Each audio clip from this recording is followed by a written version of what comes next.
देखो कल हमने देख लिया था कैसे डार्विन के माइंड में आइडिया आया था माल्थस की बुक से नेचुरल सिलेक्शन की थ्योरी को देने का। तो नेचुरल सिलेक्शन की थ्योरी की एक बहुत अच्छी हमारे पास एग्जांपल है, दैट इज इंडस्ट्रियल मलालिज्म, जो कि बिस्टन बिटुलेरिया नामक एक मौत की एग्जांपल है। इंडस्ट्री के बाहर जितने भी ट्रीज होते थे वो एक लाइट कलर के ट्रीज होते थे और वहां पे जो मौत होती थी वो भी लाइट कलर की होती थी, और डार्क कलर की जो मौत ही उनका कलर जो होता था वो बहुत ही कम रहता था।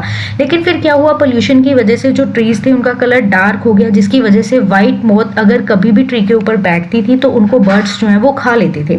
तो धीरे धीरे क्या हुआ, नेचुरल सिलेक्शन, अब इन लोगों ने खुद को सिलेक्ट करना है क्योंकि यहाँ पे अगर डार्क वाले रहेंगे तो वही ज्यादा बच सकेंगे। तो क्या हुआ, डार्क वाले जो मौत थे उनकी पॉपुलेशन जो है वो इंक्रीज होनी शुरू होगी और जो व्हाइट वाले थे उनकी पॉपुलेशन जो है वो कम होनी शुरू होगी। This is a natural selection कि पहले ट्री अगर व्हाइट था तो मौत भी वाइट थी, क्योंकि वो जब ट्री के ऊपर बैठती थी तो वो दिखाई नहीं देती थी, इसलिए वो बच जाती थी, उसको कोई खा नहीं सकता था। लेकिन जब ट्री ब्राउन हो गया तो इसी मौत में ऑलरेडी ब्राउन कलर की मौत भी प्रेजेंट थी, तो उन्होंने अपनी जो ब्रीडिंग है वो करनी ज्यादा स्टार्ट कर दी और जो पॉपुलेशन है वो ब्राउन मौत की ज्यादा इनहांस हो गई as compare to the mouth. This is the concept of natural selection. इसकी एक और थ्योरी भी है which is survival of fittest, जिस टर्म को दिया था हर्बर्ट स्पेंसर ने। कंसेप्ट वही है लेकिन the term it was given by Herbert Spencer.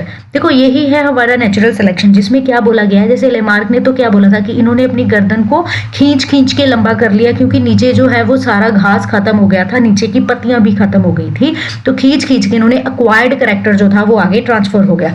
लेकिन डार्विन ने हमें समझाया कि नहीं, पहले से ही यहाँ पर कुछ छोटी हाइट के और कुछ बड़ी हाइट के जिराफ्स रहे होंगे, कुछ ऐसी सिचुएशंस आई होंगी कि छोटी हाइट वाले जिराफ जो है वो खुद को कंटिन्यू नहीं कर पाए और वो मर गए। ये भी हो सकता है, क्लाइमेटिक कंडीशंस ऐसी हो सकती है, डिजास्टर्स हो सकते हैं, सच में हो सकता है नीचे का घास खत्म हो गया हो, कोई भी रीजन रहा हो सकता है। तो जो लंबी गर्दन वाले थे ऑलरेडी वो वहां प्रेजेंट थे, उन्होंने आपस में मेटिंग करी और आज जो हम जिराफ देख रहे हैं वो लंबी गर्दन वाले जिराफ देख रहे हैं। जैसे कि यहाँ पे ऑलरेडी ब्राउन कलर की मौत प्रेजेंट थी, लेकिन जब सिचुएशन चेंज हुई, ब्राउन डार्क कलर के ट्रीज हो गए तो इन्होंने ब्रीडिंग करी और ये भी ज्यादा जो पॉपुलेशन इंक्रीज हो गई डार्क कलर वाली मौत की। तो that is a concept of natural selection कि नेचर के बेस से हम खुद को नेचर के बेस पे हम खुद को अडॉप्ट कर रहे हैं। ठीक है, तो यहाँ पे हमें डार्विन ने दो इंपॉर्टेंट पॉइंट्स दिए थे, एक तो नेचुरल सिलेक्शन का, दूसरा अडेप्टिव रेडिएशन और ब्रांचिंग डिसेंट का। ठीक है, नेचुरल सिलेक्शन तो यही हो गया, ये कंसेप्ट जो मैंने आपको समझाया कि जो कैरेक्टर हमें नहीं नेचर को अच्छे लगेंगे वही आएंगे।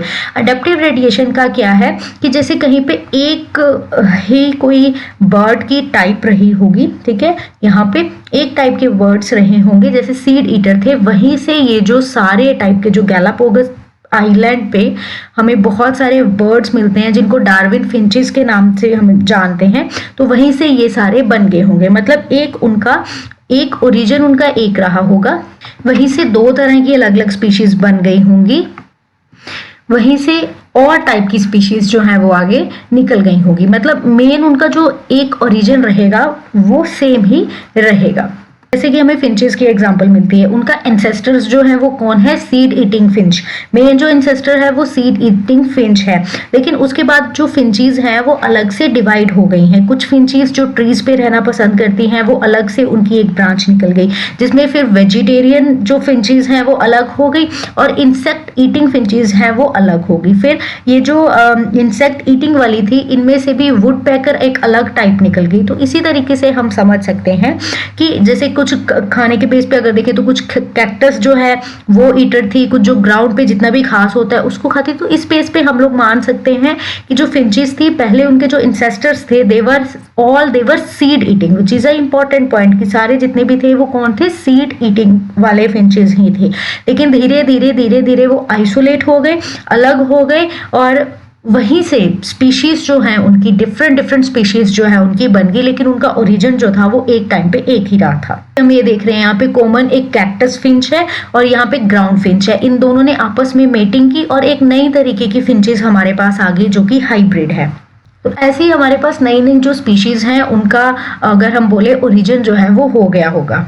So that is a concept of adaptive radiation जो कि हमें डार्विन ने दिया है कि एक ही टाइप की फिंच जो है सबसे पहले रही होगी, बर्ड रहा होगा और उन्होंने खुद को ऐसे सिलेक्ट कर लिया नेचर के हिसाब से और वहीं से हमारे पास डिफरेंट टाइप की जो फिंचेस हैं वो बन गई।